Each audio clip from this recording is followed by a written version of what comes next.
मोठं निरीक्षण केलं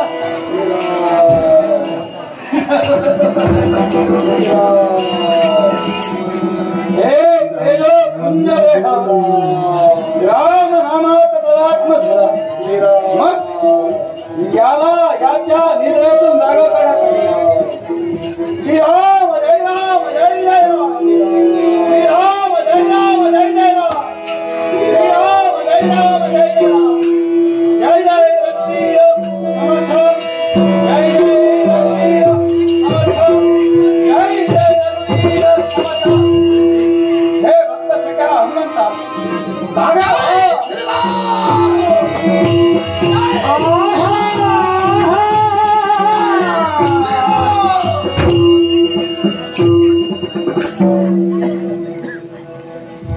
माझ्या प्रभूच्या ध्यानापासून मला क्षणभर वंचित करण्याचा प्रयत्न केला हो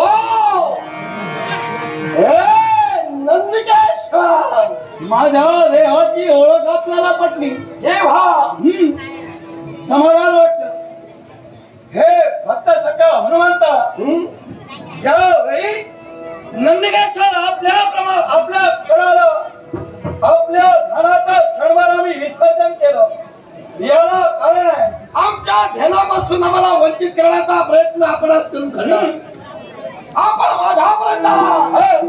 हे नंदिकेश्वरा नमो नमः नमो नमः नमो नमः सांगा आपल्या येण्याचा प्रयोजन मला करू द्या.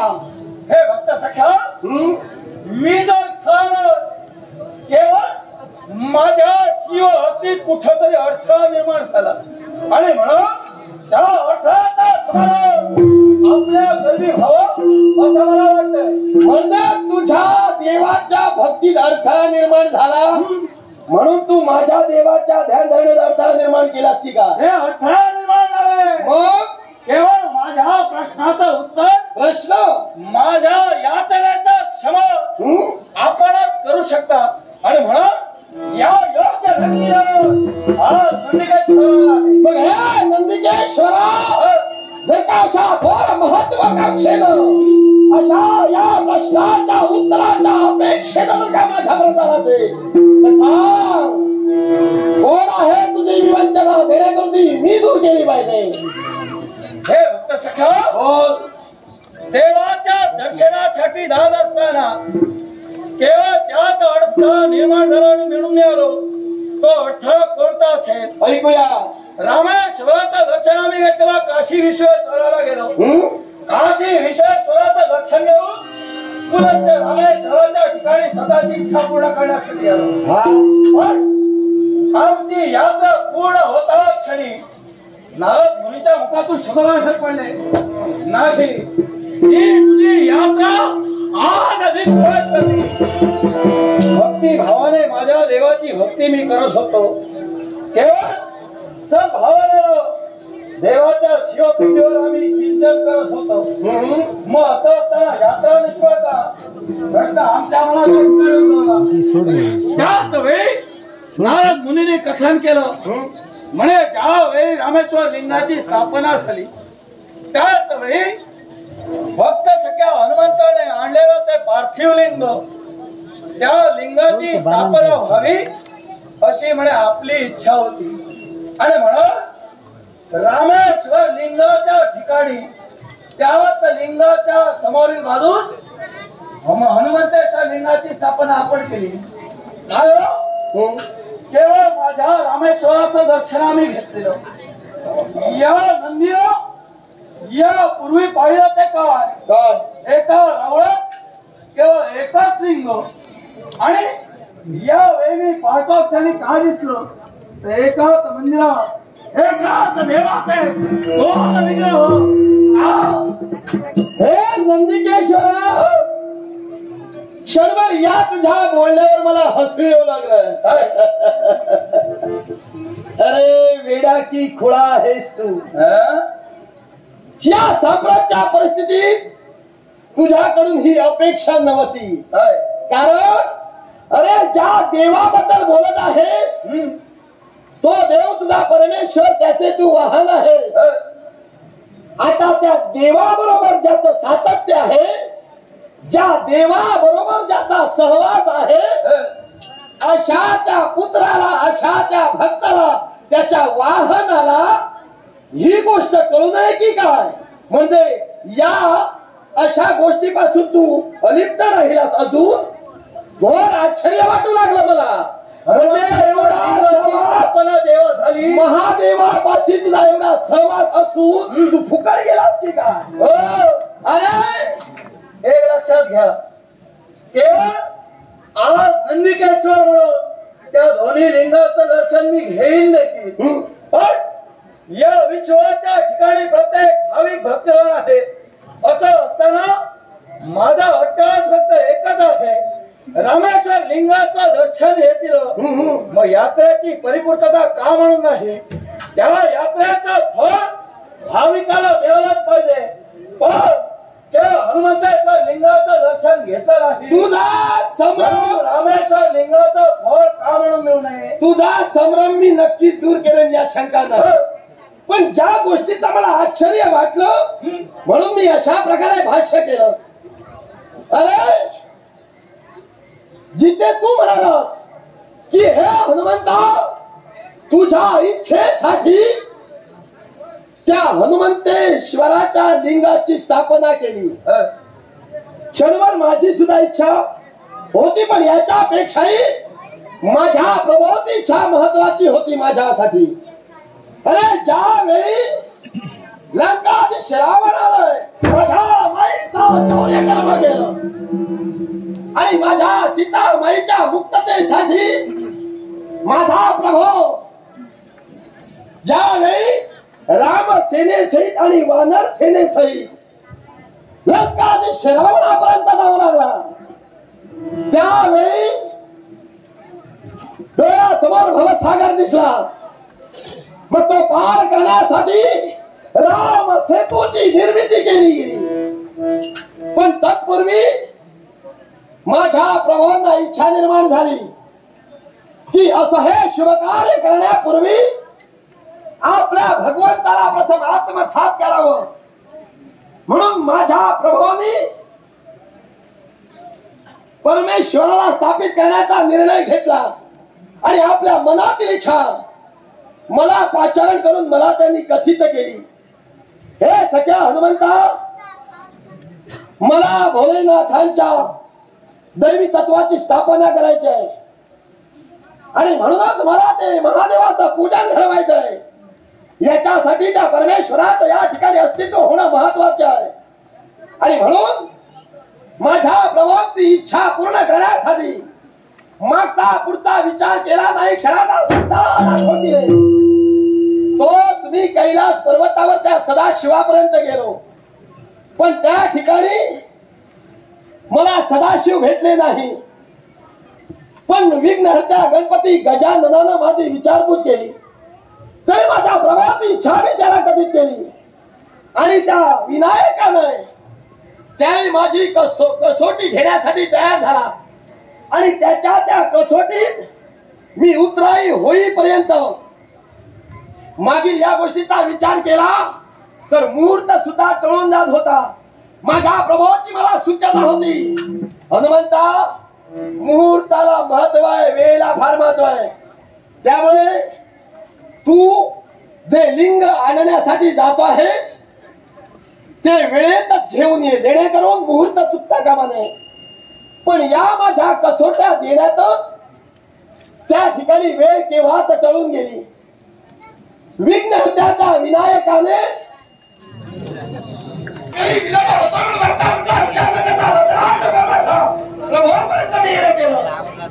पण ते दृश्य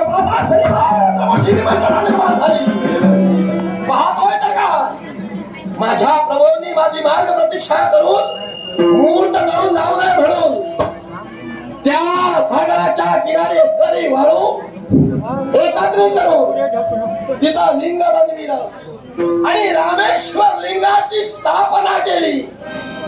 पण हे मला मान्य झालं नाही, कारण ज्या लिंगासाठी मी भगीरथ प्रयत्न केले, आता तिचा प्रयत्न करू माझ्या राघवानं जर का माझा प्रयत्न खोल ठरवण्याचा प्रयत्न केला असेल तर नाही मी स्वस्थ बसू शकत.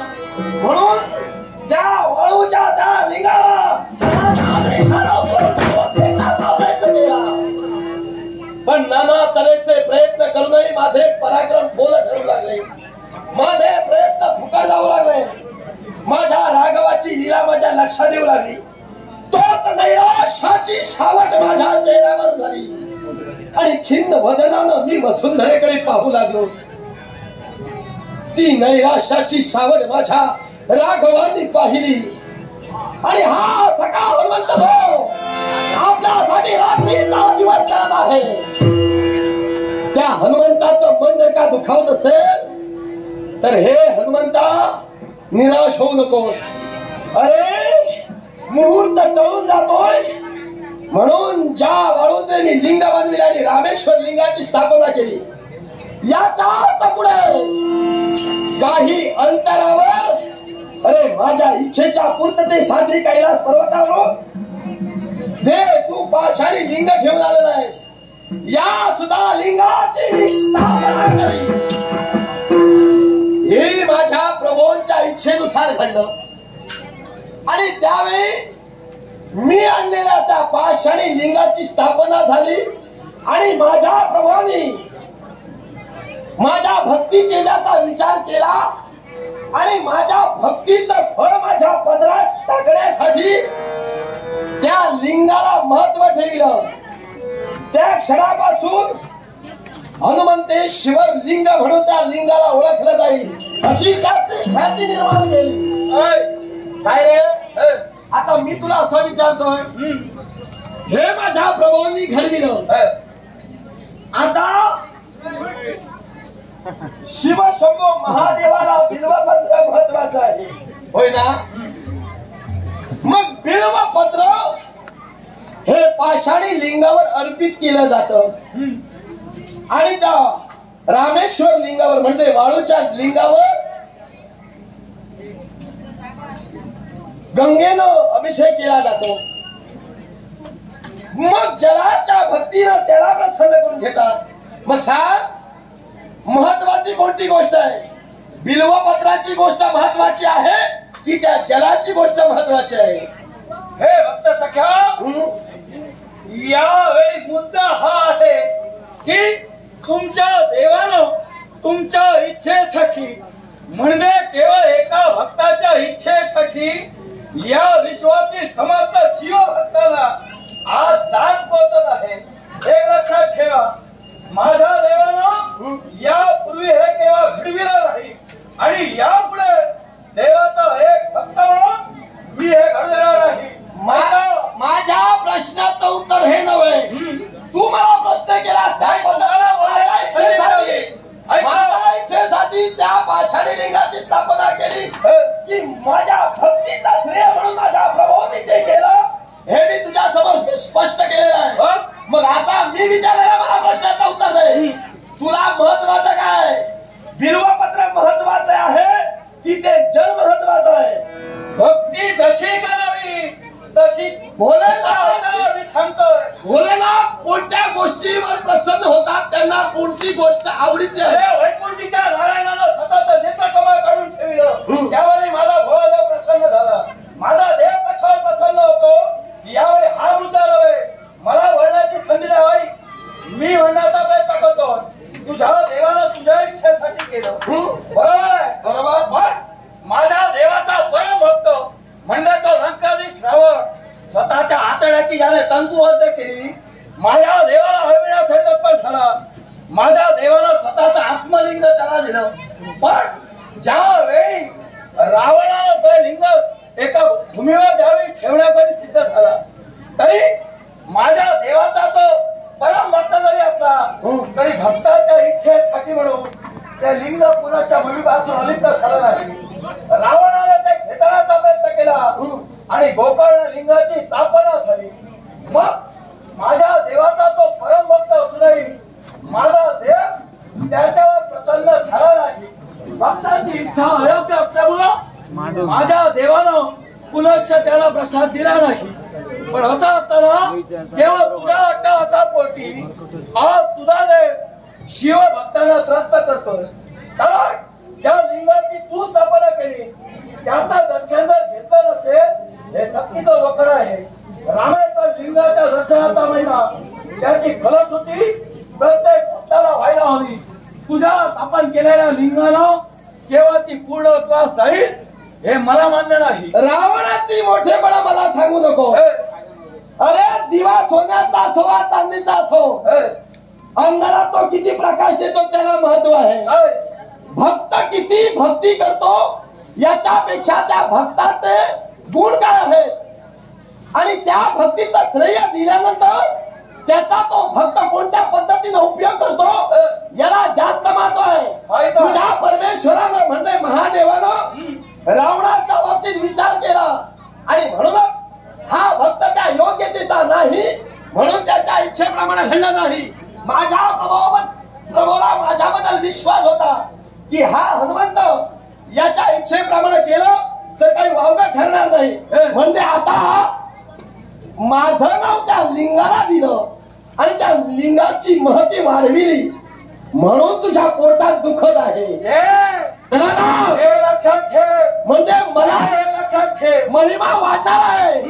अरे ज्यावेळी हे घडलं त्यावेळी प्रभू रामचंद्राचे आणि सदाशिवाचे विचार एक झाले आणि दोघांचेही विचार एक झाले असल्या कारणानं त्याच वेळी हे ठरविण्यात आलं ज्यावेळी हनुमंतेश्वराचं दर्शन जो घेईल आणि तदनंतर रामेश्वराचं दर्शन घेईल त्याच्या इच्छा आकांक्षा पूर्ण होती आणि त्याची भक्ती ही पूर्ण फलश्रुतीनं निर्माण होईल.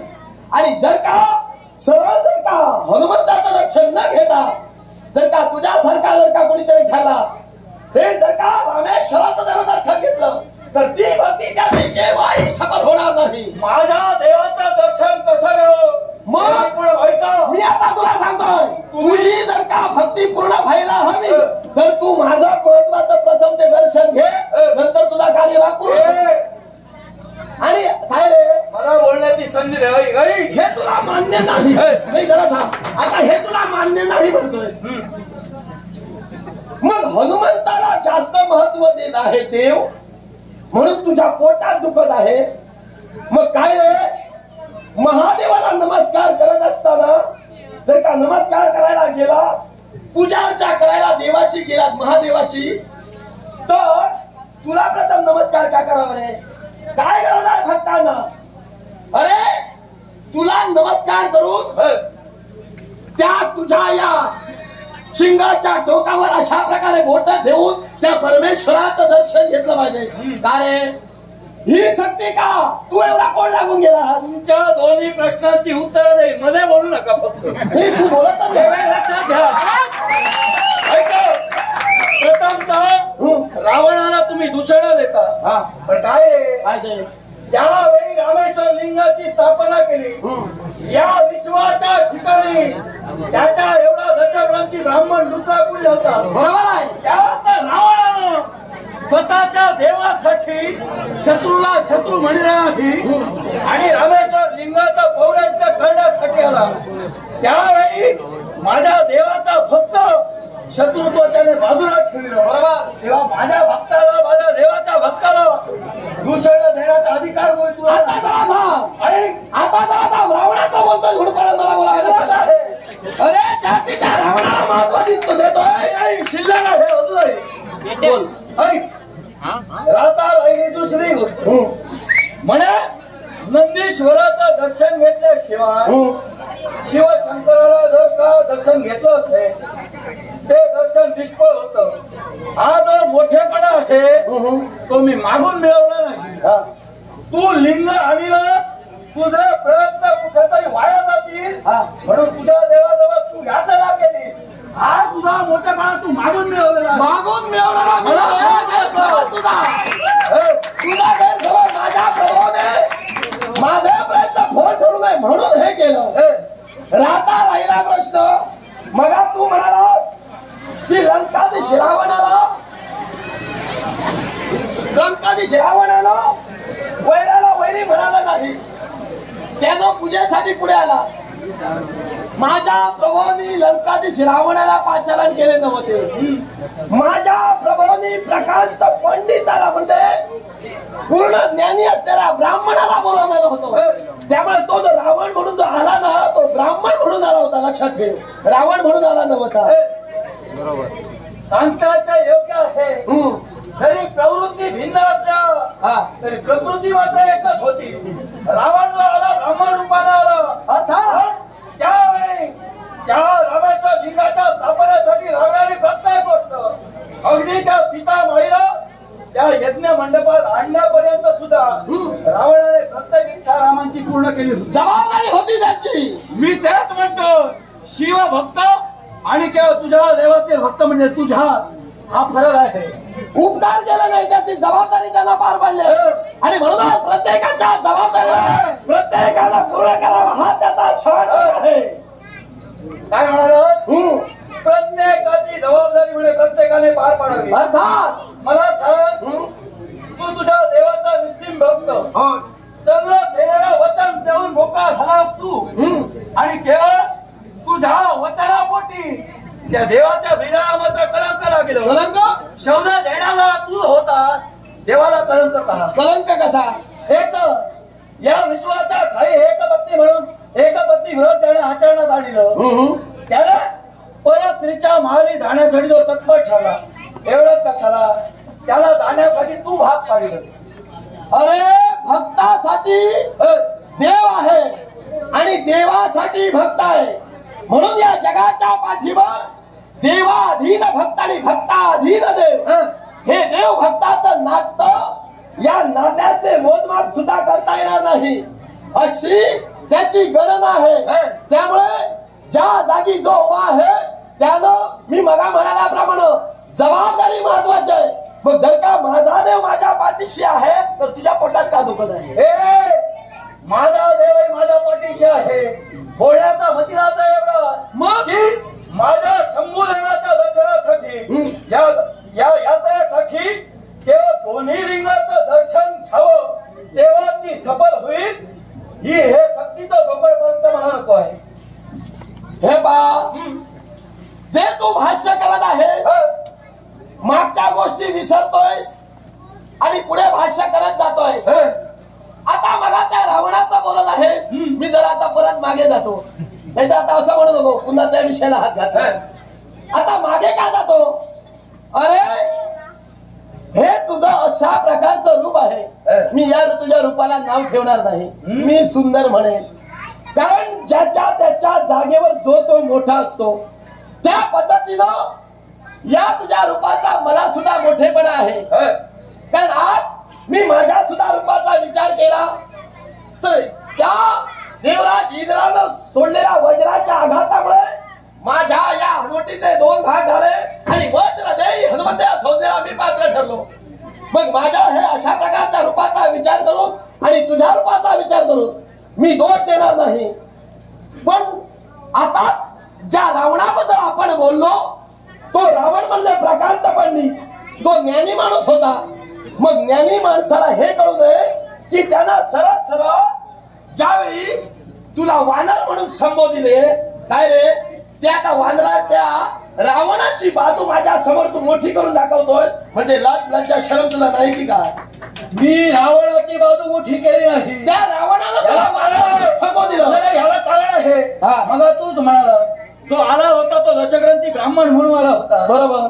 केवळ देवाचा भक्त आहे आणि माझ्या शिवाच्या भक्तीत कुठेतरी खंड पडू नये तुम्हाला सहाय्य व्हावं याच्यासाठी ब्राह्मण म्हणून तो आला असेल ते त्याचं कर्तव्य श्रेष्ठ होतं. पण एक लक्षात ठेव विश्वाच्या ठिकाणी ज्ञान असतं म्हणून सर्व काही मिळवता येत नाही.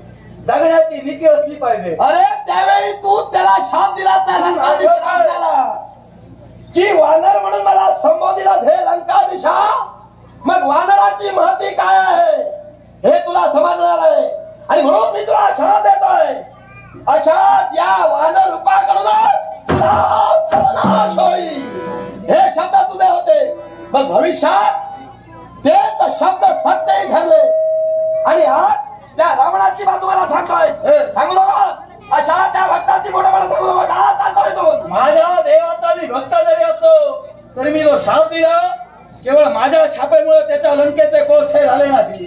माझ्या आईचा त्याला शाप होता आणि म्हणून हे खरं घडलं. लंकेचे कोळसे झाले हे त्याचं त्याला कर्म जबाबदार ठरलं. त्यानं जशी कृती केली, अरे या हनुमंताला त्यानं जिवंत जाळण्याचा प्रयत्न केला, पण ज्या सैन्याकडून, ज्या विभीषणाकडून त्याला सूचना केली की वानराला जिवंत जाळू नये, अग्नी लावू नये, म्हणून माझ्या पुच्छाला त्यानं वस्त्र गुंडाळली आणि माझ्या पुच्छाला आग लावली आणि म्हणूनच जी कृती त्याला केली, या कृतीचा त्याला पश्चाताप निघाला. असा हा माझा हट्ट आहे, असा मी एक तू पराक्रमी आहे त्या देवाचा शंका नाही. तुझ्या पराक्रमाला दुसऱ्याला खिल्ली दिली नाही. त्यानं माझ्या शक्तीला आग लावली म्हणून मी लंका झाली. त्यामुळे त्यानं जशी कृती केली त्याचा त्याला मी फळ दिलेला आहे. माझ्या शिवानं निर्माण केलेली लंका आणि केवळ शिवानं निर्माण केलेली लंका त्यानं मागितली. माझ्या आईला ते सहन होईना आणि म्हणून आईने शाप दिला होता. हे मी प्रथमतः म्हणालो. पण तुझ्या आईला शाप देव किंवा तुझ्या बाबाला शाप देव, याचा काळी मात्र संभ्रम मला लंका झालेली हे बोललास म्हणून मला ते सांगावं लागलं. तू लंका जरी धावली असती, तू पराक्रमी केला असती, पण रामाचा जो ईश्वर आहे त्यात माझ्या देवानं म्हणजे शिवशंभूनं, त्या रामेश्वरानं ज्यावेळी विजयाचा आशीर्वाद तुम्हाला दिला, त्याच वेळी लंका दिशावर तुम्ही मात करू शकता. देव आहे, देवाचं अस्तित्व आम्ही अमान्य करणार नाही. आता माझा हट्ट पूर्ण करणार की नाही तेवढं सांगा. हे पहा, जिथं देव देवतांचं मत विचार विनिमयता एक झाली आणि त्यांच्या ज्येष्ठाच्या विचारानं जो निर्णय ठरला आणि जो मोठेपणा या हनुमंताला मिळाला, हा मोठेपणा तुला बघवत नाही. याचे परिणाम तुला भोगावे लागतील, लक्षात ठेव. तुझी राहुल विश्वाच्या ठिकाणी कित्येक प्रस्थापित होतं, माझा त्याला नकार नाही. पण ज्या शक्तीचा बखर आज माझ्या देवाच्या भक्तांवर तू ठेवतोय हे मला मान्य नाही. मग हे माझ्यापर्यंत जा विचारण्यासाठी येण्यापेक्षा जर तुझ्या महादेवाला हा प्रश्न विचारला असता, तुझ्या महादेवाला जर जा विचारला असता, तर याचा प्रश्नाचं उत्तर तुला दिसाच मिळालं असतं. हे फुकटचं आज तू त्रास घेतले. लक्षात ठेव, गरज नव्हती माझ्याकडे. लक्षात ठेव, मूल केवढाही मोठं झालं तरी बापासमोर उभी राहण्याची त्याची योग्यता नसते. माझ्या बापाला उलट प्रश्न करण्यापेक्षा यावेळी मुळावर घाव घालण्यासाठी मी इथं आलो. मग आता तू बापाबद्दल बोलत आहे, मग काय रे? आता जन्माला आलेल्या मुलाची गुरु ही आई म्हणून मानली जाते. मग ज्यावेळी ते मुलं एखादा आईला प्रश्न विचारतं त्यावेळी त्या मुलाला काय म्हणावं? मग आईला प्रश्न करणं म्हणजे मुलाची चुकी काय? एखादं ज्ञान जर का त्या मुलाला नसेल तर आई बापाला जर का प्रश्न करून ते जर का ज्ञान संपादन केलं तर हे काही जगाच्या पाठीवर वावगा आहे की काय? मग पण हा जो आहे तो प्रश्न मला पडला. केवळ या लिंगाचं दर्शन मला मान्य नाही.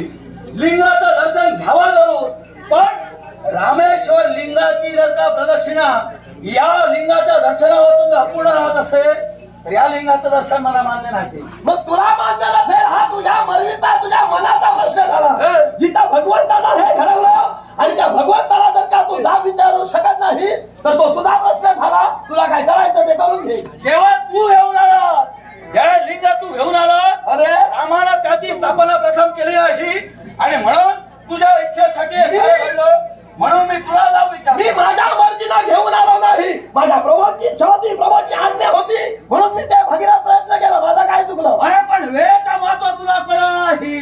केव्हा वेळेत आला असता तर आज ते रामेश्वर लिंग जे वालुकामय आहे तिथं तू आणलेल्या पार्थिव लिंगाची स्थापना झाली आहे. मग आता हे वेळेचं महत्व तेवढं तुझ्या देवाला सुद्धा कळायला होतं. जिथे तुझा देव मला वेळेवर तिथं भेटला नाही तिथे लिंग मला वेळेत प्राप्त झालं नाही. माझं काय चुकलं?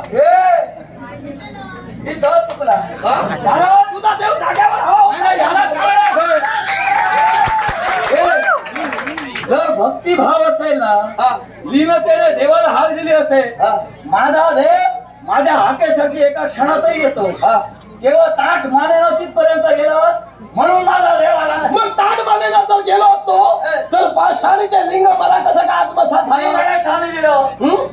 गणेशाने तुला दिलं. अरे बरोबर, बापाची जबाबदारी पुत्रानं पार पडली, मग पुत्राचं काय चुकलं? ताठ मानेनं रावण देखील गेला होता. तूच म्हणालास मगा की रावणाच्या मनात कपट होतं म्हणून लिंग लंकेत घेऊन गेला नाही. बरोबर. ते आता मी म्हणतो तेव्हा तुझ्या ताठ आलेल्या मानेला, तुझ्या ताठ आलेल्या क्षणाला माझा देव आला. अरे त्या विनायकाला रावणाचे दुर्गुण सुद्धा माहिती होते, म्हणून त्याच्या बाबतीत विनायकानं अशा प्रकारचा कपट करून दिलेलं लिंग अर्ध्यावर ठेवायला लावलं आणि त्या लिंगाला तेवढंच महत्व दिलेलं आहे. अरे ज्या रावणाने स्वतःच्या बलाचा वापर केला आणि ते लिंग खेचण्यासाठी तयार झाला, खेचताना आपले बल त्यानं सर्वस्व अर्पण करून त्या लिंगाला अरे गोकर्णासारखा आकार आला, म्हणून त्या ठिकाणी गोकर्ण लिंग स्थापना झाली. हे जर का त्याच्या लंकेपर्यंत गेलं असतं तर त्याचे परिणाम वाईट होत झाले असते. हे विनायकाला माहिती होतं, म्हणून त्या प्रकारची युक्तिवाद लढवून ते त्या ठिकाणी अर्ध्यावर ठेवण्यात आलं. आता जर का मी अवगुणी असतो, गणेशाचा जर का माझ्यावर विश्वास नसता तर तशाच प्रकारचं काहीतरी कपट केलं असतं, युक्तिवाद लढवला असता आणि विनायकानं तो प्रकार माझ्या बाबतीत सुद्धा घडवला असता.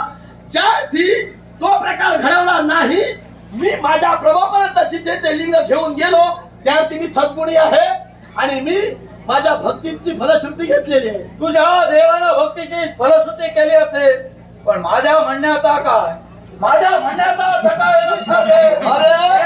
हे मला यावेळी मान्य नाही एवढं लक्षात घे. अरे तुला मान्य नाही हा तुझा प्रश्न झाला, मी पुन्हा ते तुला सांगतोय. तू शुद्धीवर ये आणि याचा विचार कर. एक तर इथून जा आणि तुझ्या बापाला म्हणते महादेवांना हा जा विचार. तेच महादेव किंवा अजून एक दुसरा पर्याय, महादेवांसमोर जर तू उभा राहू शकत नाही बघा म्हटल्याप्रमाणे, तर माझ्या प्रभू रामचंद्रापर्यंत ये. चल मी तुला घेऊन जातो. प्रभू रामचंद्रापर्यंत जा आणि या तुझ्या शंकेचा निरसन कर, पण माझ्याशी नको त्या शब्दानं वाद घालू नको. ऐक, तुझ्याशी वाद घालण्यासाठी मी आलो नव्हतो. केवळ हे शक्तीचं जोखड दूर व्हावं ही माझी इच्छा होती. ही शक्ती मी ठेवली नाही, ज्याला ठेवली त्याला जाऊन एक लक्षात ठेव, माझ्या वामांगी सुरेश आहे आणि पृष्ठभागी नेहमी विनायक आहे. त्याची साथ सोडणारा मी नव्हे. यशाची यशप्राप्ती यावेळी नंदी करून घेईलच हे. अरे सुयश आहे म्हणजे चांगलं यश तुझ्या पदरात आहे, हा तुला मोठेपणा आहे. अरे हाताची पाचही बोट सारखी नाही, तशीच सुयश प्राप्त व्हायला तशी वेळेतला सुद्धा जास्त महत्व आहे. ती वेळ जर का आली तरच ते सुयश मिळणार, नाही तर ते यशही नाही आणि अपयशाचा खापर मात्र डोक्यावर बसले. लक्षात ठेव. ऐका, शब्द बोलण्यासाठी मी तत्पर झालो. ऐकलं नशीब. हा काय करशील तू? या रे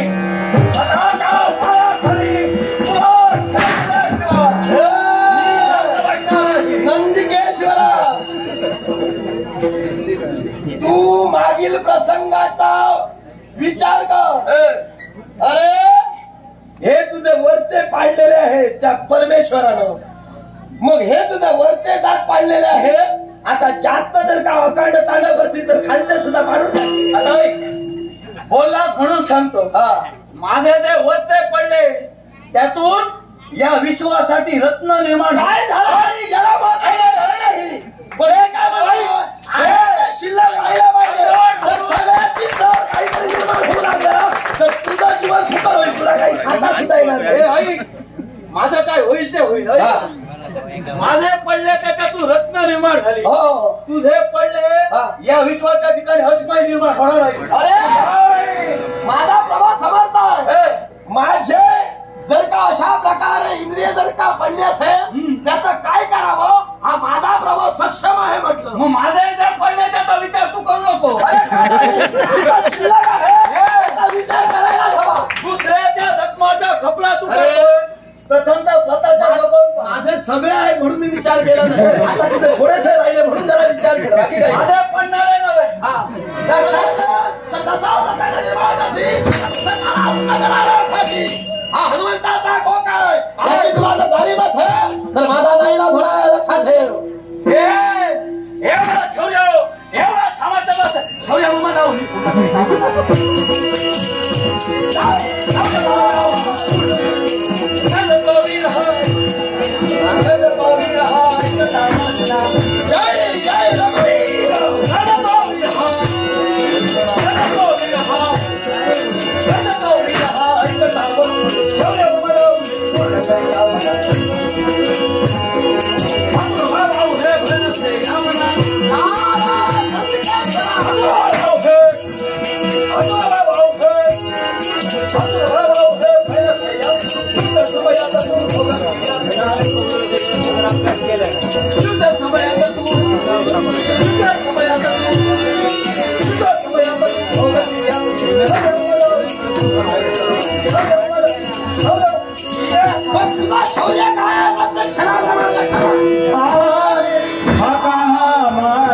जाऊ